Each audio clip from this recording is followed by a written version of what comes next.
There we were in Morocco, in a Muslim country, making a movie on the Bible. And many of our actors that came through our ranks, they were made up of believers and non-believers. But there was something moving through everybody. There was a spirit on the set.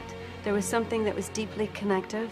I think everybody knew they were part of something very important. We're just telling the stories, and they're exciting stories, and we want people to just watch the stories and be involved in that journey with us.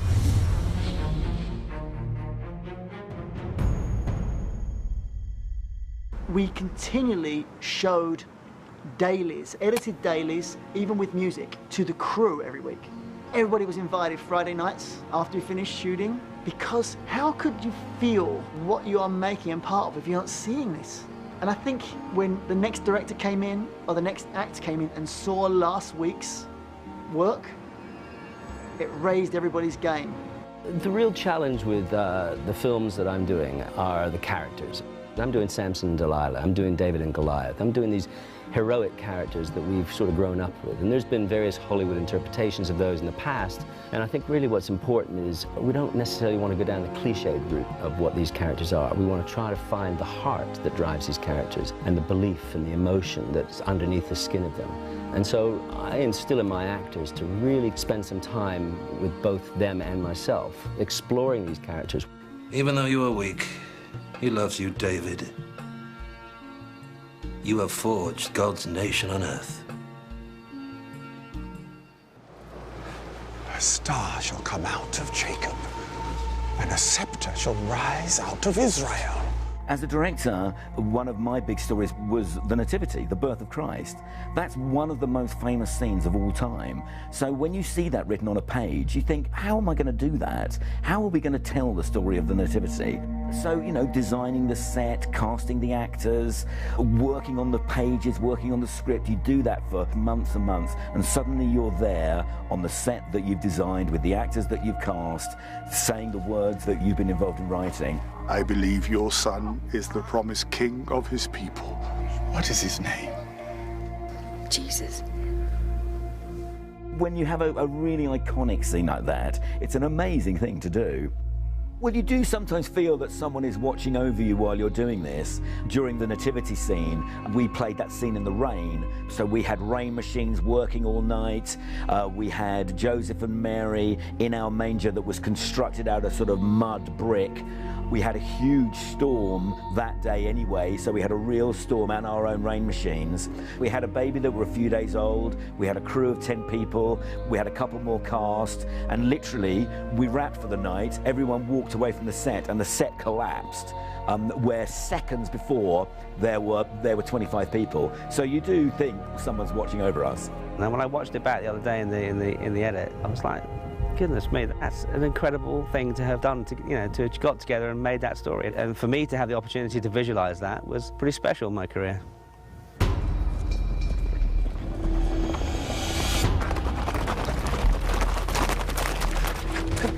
Another scene that we shot that I thought was very powerful, in fact I was quite moved, was the scene where Zedekiah's children are killed in front of him by Nebuchadnezzar's men, and then Nebuchadnezzar gouges out Zedekiah's eyes. So the last thing he sees is his children being killed. And we shot the whole thing in about 25 minutes, because the sun was going down.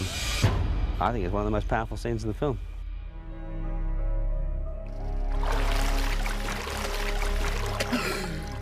For me, it's been an amazing spiritual journey too, because normally I see myself as a man of faith. I'm Christian, but I always believed, and I still believe, now more than ever, I still believe that if you do good things, if you're honest with others and with yourself and you respect the others, that will be coming back to you sooner or later. Go and sin no more.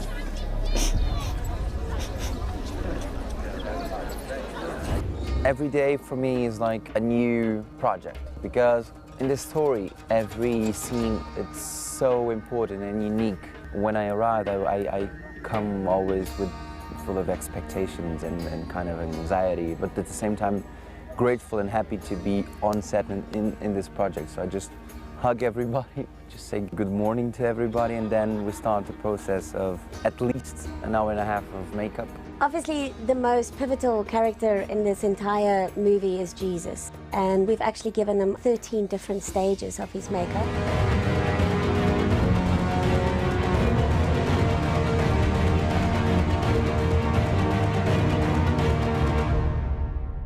Eventually, the last stage, it took us 3 makeup artists working together for nearly 3 hours, so a total of almost 9 hours to create the last stage. And then we come to set, and everything can happen, because sometimes we have an idea, the director has another idea, other actor has another idea, and it's the combine of all the influences and energies and ideas that we came up with the final result of a scene. Diogo has a really much more kind of proactive way of working, you know, where he's got lots of interesting and fresh ideas, which actually we can work together. We put the blood around already. You will see in this shot, the cross will be marked. Let's pick it up then, from the moment that you drop the cross. We were filming the sequence when Jesus says that he will destroy the temple, but it lacked something. It was a kind of slightly dry scene, and Diogo said to me, do you know, the way I think I could do this, the way I could make this work, is if I'm coming out of the temple, coming down the steps, I just find a little girl, and I kneel down to her, and I start telling her. Do you see all these great buildings? Not one stone of this place, not one stone will be left standing. And we were lucky enough amongst all our extras to have a wonderful little girl. She was fantastic, and you know, that's a good example of how Diogo brings imaginative ideas to shooting scenes. Satan. You know, we had many discussions about whether we would actually show Satan in human form or whether we would explore the possibility of that being some sort of inner voice or some dark psychological shadow and so on. We ended up deciding that it was a much more powerful image for an audience to see Satan manifested in human form. We ended up with an actor with a really interesting face. He has a face that looks like it's really been lived in. My name is Mehdi, and I'm playing Satan. I think since a few years I'm doing this job, but it's the most interesting character I've played ever. Mehdi gives us a fantastic performance. We dressed him in a very simple black cloak with a deep hood, so at times he just looks like he's a face suspended in there. He doesn't have much dialogue at all, but rather appears as a presence of evil. We have an extraordinary scene. It's the temptation of Jesus. He's about to begin his mission, but before he does, he goes for 40 days into the desert, and during that time, Satan shows up. If God loves you, throw yourself down. His angels will lift you up in their hands. How dare you put God to the test? It's 40 days because that's about the longest you can survive and could not be weaker. And so if you're ever going to give in to a temptation, it would be at that moment. Get away from me, Satan. I worship the Lord, my God, and serve him only. We see Jesus lying on the desert floor, parched. He's been fasting. He's baking under the heat of the desert sun. We see a snake, of which they were plentiful in the desert region, slither across his body.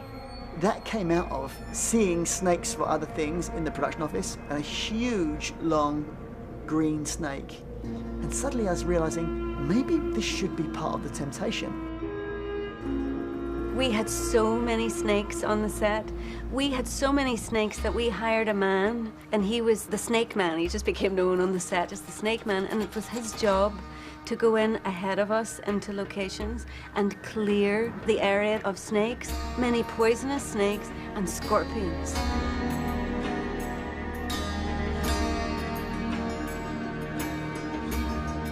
On our call sheet daily, we had to announce for everyone to remember not to go wandering off into areas perhaps that he hadn't scouted. On the day of the crucifixion, we had 48 snakes cleared from our location that was Golgotha. And so that was really extraordinary, particularly if you remember that we're dealing with the symbol of the snake creating some sort of evil presence, perhaps. I don't like creepy crawlies. I'm not a snake person.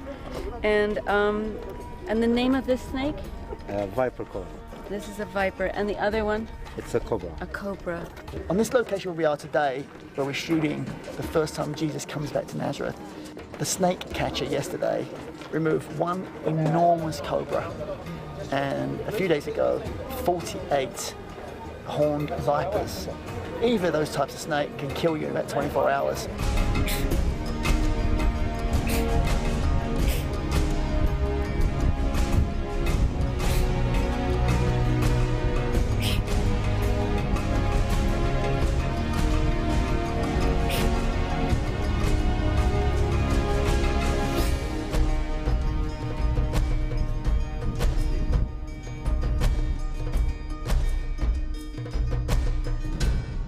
I've worked a lot around the world making Survivor, obviously, and I've worked 3 times in Morocco.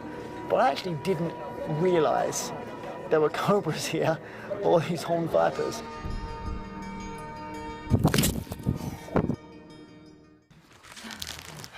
Thank you. John, thank you very much. This is our last meal together. Before I die. The Last Supper is probably the most significant scene. It's the most famous image of Jesus and the disciples. But we haven't gone for the image, we've just gone for the significance of it. This is my body. This is my blood. Remember me. The Last Supper was a particularly amazing scene for us. It was really intense, and it felt very focused and very serene in there all day, and was really emotionally affecting to us as actors. And again, a lot of that comes from the kind of bond we tried to create, and the skill and again the warmth of someone like Diogo, who kind of wears that serenity all day. And he really brought that in, you know. I looked around at one point and realised some of the Moroccan extras were crying during the Last Supper, off camera. Take it. Eat.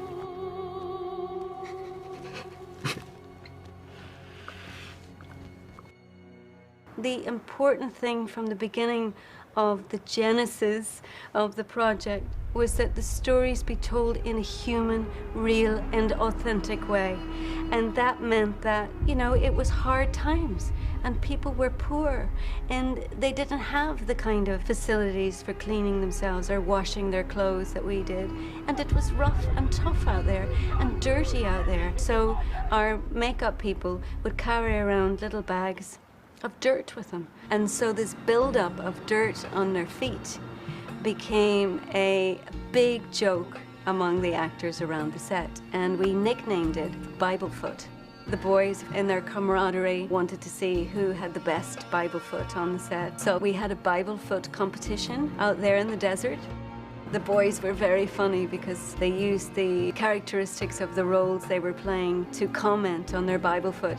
So the character of Peter denied that he had Bible foot 3 times. I'm Peter, and I don't have Bible foot. I don't have Bible foot. I don't have Bible foot. The character of Judas was willing to betray his Bible foot for 30 pieces of silver. I am Judas, and for 30 pieces of silver you can have Bible foot just like this. And the character of Thomas wasn't sure really if he had Bible foot or not. I'm Thomas, and I think I got Bible foot, but I'm not sure. We had beard police at all times because I think there's nothing worse than bad beard. It was the challenge for our hair and makeup department, who were amazing, who did amazing work for us. They were so good, in fact, that this became just a guessing game for the crew as actors would emerge out of the makeup trailer. This one's real. What are you saying? Ow! So the beard, but the mustache. We were out there, you know, together working for long, long days on the set, and we became very bonded. I had great rapport with everybody that came through, and I think the role I was able to play on set also was to really encourage the actors to trust the material and the intention of the stories. Slate 2000, take one.